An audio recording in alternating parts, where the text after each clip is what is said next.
And there we have it. Archon Studio had their roadmap stream. So let's cover a little bit what they talked about. This will be a quicker one, but some of the more important details of the StarCraft tabletop miniature game. So grab your D20, pull up a chair. The Bard is at work.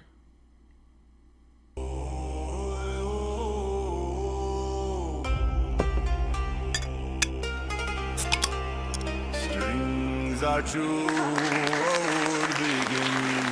Strings are the work begins. But at work, hammering the beat, forging stories in the dark. But at work, song spells, dice and sparks. From tavern tales to tabletop fights, late night rolls under candlelight. Steel on steel, let the rhythm smirk. Grab your mug, the bard's at work. Bard at work.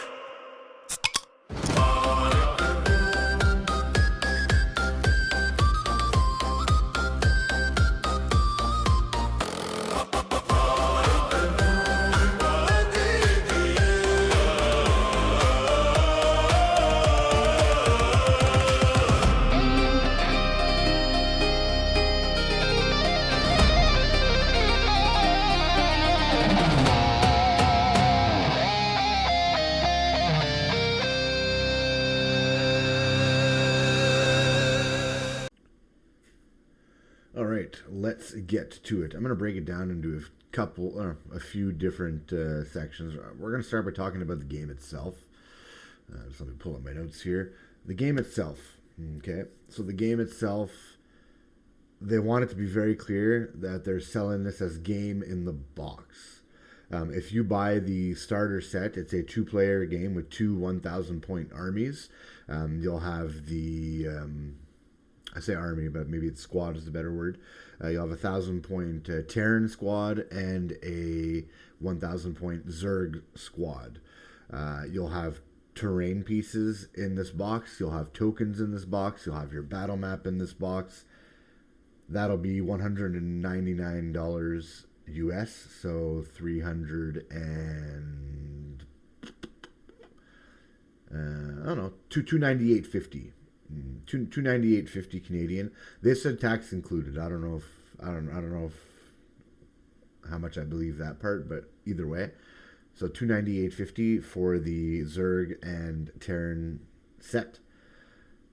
And it's a game in the box. Like I said, you'll get terrain pieces, you'll get a battle map, you'll get the tokens. From that box, you'll be able to play the game with 2 players. I think that's really important, and they believe that's also very important. Their whole approach for this whole game, actually, looking at this live stream in the past, is that they realize that StarCraft itself is probably the biggest IP they are working on. It's a very beloved IP, and it spans a large amount of time. You want to... I'm sure it interests war gamers, but there's going to be way more people who've never played a tabletop game, who just love StarCraft, who might want to buy this. So you want to make it appealing for them. So the price range is in line with everyone else. The miniatures are beautiful. They look very nice. They've made it very easy, if you're not somebody who paints miniatures, to be able to play this game. They made the Zerg a purple plastic, the Terran are a blue plastic, and the Protoss are like a mustard color plastic. They have clear bits as well, so it's like a transparent resin with a color that you can glue on. So you can glue them and assemble them, and they will look nice and different on the table, color-wise, easily to see. And if you've never painted before, they were happy to say on stream, if you're not somebody who's painted before and you don't like to paint, or you're not a good painter, you can just build it and it's good. You can build it and use some shade to get into the recess cracks to give it some detail, and that is it. You have nothing more to do. Honestly, that's how nice the models are. You don't have to do that, which is great for the people who don't play tabletop games and don't paint. Me, I paint more than I tabletop game, so I'm definitely going to paint these guys. And they look like they're going to be super fun to paint, but it gives you the option, which is very nice. So going back to the box, so the two-player starter set, the Founders Edition, 199 USD or 298.50 Canadian. And just going back to the clear plastic, you can see here on the Zerg, the green is like transparent, right? And to the right of his hander, or the left side of the picture, you see the blue. That is a Protoss shield. So you can glue that on without even painting it, and it has a cool effect. It's translucent. You are able to paint this like regular plastic. You are able to do special effects. It's a more advanced painting technique on these types of plastics. Or if you just glue it on, it looks pretty awesome too. It'll look different than what you painted it. It'll look more like energy, transparent. Looks dope. They're adding a lot of these things for the Terran. You'll be able, for the Marines. You'll be able to have like muzzle flashes and gun flashes that you can glue on to the gun, so it looks like they're firing. That looks really cool. For the bases, there's like little crystals you can add. Like the StarCraft crystals. On the Zerg, you have like parts on their back, like you saw in the photo I just showed, and Protoss, all their psionic or like energy weapons. It's cool. So basically everything in the two-player starter set you can see in the picture here. You can see the box art, tokens, everything's included. $199, $298 Canadian. Awesome. Great news.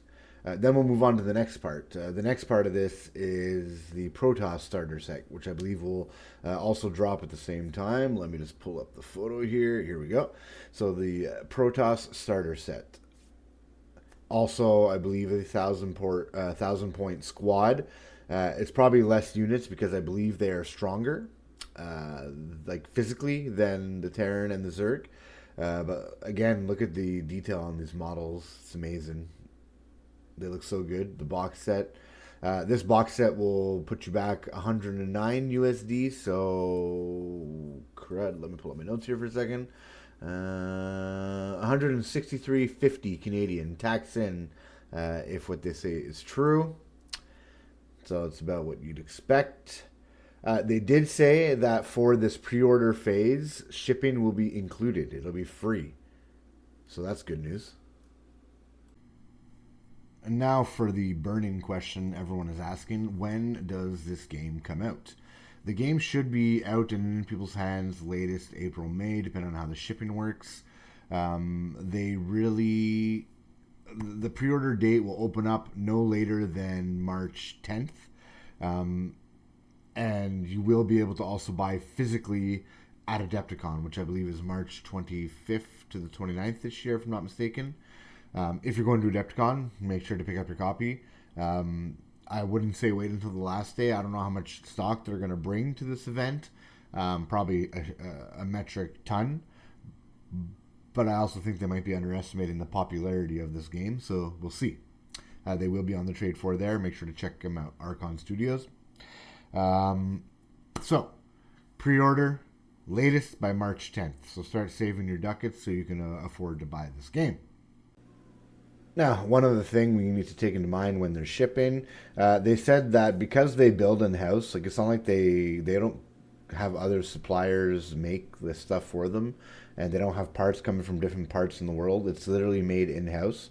They said they shouldn't have a problem even if this game is more successful than they expect it to be, they shouldn't have a problem keeping up with demand. The hard part for them might be like the packaging and the shipping aspect, which you might see some delays just because, it's manpower. But they're going to do their best, so excellent news. To the roadmap. So we said pre-orders no later than March 10th, hopefully sooner than then. Sign up to their website on Archon Studios. You can get the newsletter for the StarCraft game. I'm sure they will let us know when the pre-orders are going to go live. And I believe they plan to have the pre-orders open until the 31st of March. It'll finish at that point. So hopefully it opens up sooner so you have a bigger time frame. Okay. As soon as late January, but realistically starting in February, the beta testing is going to start. There will be a beta testing app. They're going to be sending out playtesting kits to people to playtest. You'll be able to put in your data into this app. There's going to be people who look at the rules, who will test the rules, and there's going to be separately people who play the game to test the game. and they will submit reports and get that polished and fixed up. That's supposed to be from, like I said, late January to April. Then, shipping April, May, as we already said. Wave 1 in June. So now they've already said that bi-monthly is when they want to release, and they also say that they have approximately 9 years of content. Who knows if it'll stop there, if it'll make it that far, if it'll go further, we'll see. But Wave 1 is going to be heavy support. Now, they said every wave is going to have a launch for all 3 factions. So Wave 1 in June will be the heavy support units, which if we go by this picture here that they put on stream, you can see up top here, on top of this, it looks like maybe a siege tank. They kind of were like a little nonchalantly coy about it, and we're like, oh, you shouldn't see this, as they were pointing the thing. Pretty sure it was a siege tank. Okay, so anyway, so heavy support units, Wave 1 for each faction. Wave 2 will be Psionic plus Heroes. That'll be in August. Between August and October, there's going to be a narrative campaign written by Sam Pearson. This is great news. Sam Pearson wrote some great stuff for Games Workshop back in the day. He was working with Games Workshop back in the day. This means that they're taking the campaign kind of narrative stuff seriously, and it's going to be good content. So that's great news. Wave 3 in October will be the flying units, again, all 3 races. And then Wave 4 in December, 2 months later again, will be Ground Classic plus Heroes. So that's every 2 months content for this game. That's going to cost a pretty penny, I'm sure. During that time frame, there's going to be rules, frequently asked questions, and errata if needed. And they're going to do an army builder app, which is going to be help you for new players, help you build your army. All great stuff. Okay. One thing to also take a note here is that I know a lot of people are like, oh, 3 factions in a war game, that's not exciting. I think we should strongly reconsider that thought process, because in this game, each faction, and when you buy like a new sub-faction, will have its own cards and like rules set. So for example, if you are the Terran, and then like a Jim Raynor Vultures pack comes out and you buy it, that pack will have a special rule set or special cards that will affect gameplay. So I do think there's a lot of room there for cool things, especially like the heroes that they're going to add and stuff like that. As well as they said they are going to have packs that they release that are just kind of reskins or different looks. Then there are going to be ones that are also mechanically change things, right? They've already said they're going to do StarCraft the game, StarCraft 2.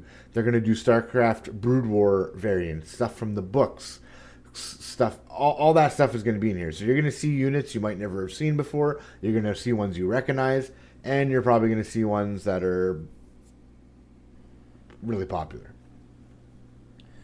Now, they also took a moment to talk about scalping and if that'll be a problem for this game. They don't foresee it being.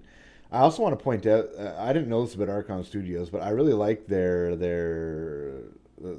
business model, so to speak. For example, the Zeratul model. I really want this model. It was listed as a promo only one. I missed it, as I'm sure many of you have. They said, do not go and look for this online on eBay. You're going to be paying like 100% markup for this thing. I looked, I'm paying minimum $150 to get Zeratul. They said that they will be re-releasing it in their store whenever they do an event. They do 10 a year. Just wait for those events. So anytime that you see these promo figures or special figures, like we said, they work in-house. So it's not really like, here's our limited edition print. If they print it, they sell it. You know, so maybe because it's a limited edition, they might say, I'm only going to print 1,000, and they'll sell them. Well, next time that they have like a promo run, they'll do them again, and they'll usually send out newsletters for that kind of stuff. But basically, they're saying, don't get scammed, don't go online and try to buy on eBay and have a 100 to 300% markup on the price. They said it's ridiculous, and you're getting robbed. So good on them. That's kudos to them for telling us that, because now I am not going to buy Zeratul from eBay. And there you go. That's the roadmap for this game that I'm increasingly more and more excited for, both to try playing, both to cover, I say both, but there's more reasons. Also to paint. I love painting, and as much as I hate a lot of the things Games Workshop does with their rules and their books and all that, their miniatures are a lot of fun to paint. I have a 3D printer. I 3D print. 3D printers go burr in my household all the time. I'm always printing miniatures. Nothing beats a Games Workshop mold in fun to paint. Not always fun to build, but fun to paint. Now they have said that building these ones, they understand that the people, probably the biggest population of people who are interested in this game, have never played a war game before, don't build miniatures, don't paint miniatures. They're taking that into account. They want them to be easy to build, easy to paint, fun to use, cool to look on the shelf if you don't paint. Great on them. Okay, that's great news. But I think they look awesome, and I'm really excited for them. And I really want to paint them, like really bad. And putting the Protoss already mustard yellow is a brilliant idea, because painting yellow in war games is my French, sorry, is a disaster. So already being a base yellow helps in that process, which is great. Yeah. So that's basically it. If we talk about the balance quickly, I know a lot of people are talking about the factions and stuff and the balance. They do play differently. All three of these factions play differently, and the sub-factions, as I've already mentioned, have different cards that have different like game rules and mechanics that change the game, which is great. But for example, the Zerg, like one of their gameplay mechanics is to spread the creep. So spreading the creep is like the Zerg thing. Protoss can use pylons to warp units and special things in, which is really cool. That's like a whole map control thing, which is great. And then you also have the Terran, which have drop ships, and the drop ships can pick up units and move them on the map, take them off the map, or move them from the board. Very interesting. They did talk about how they don't have true line of sight in this game. It's more so there is like sight line, as well as the height difference in the terrain. These types of mechanics will work together. You are able to take cover and stuff like that. So exciting news. And that's pretty much it for this one, guys. If you like this type of video content and you're excited about this game, please click like, subscribe, comment below what you want to see more on this game. I hope to do more content like this. Let's keep it up, all right? So thanks very much. The Bard is now clocking out. See you next time.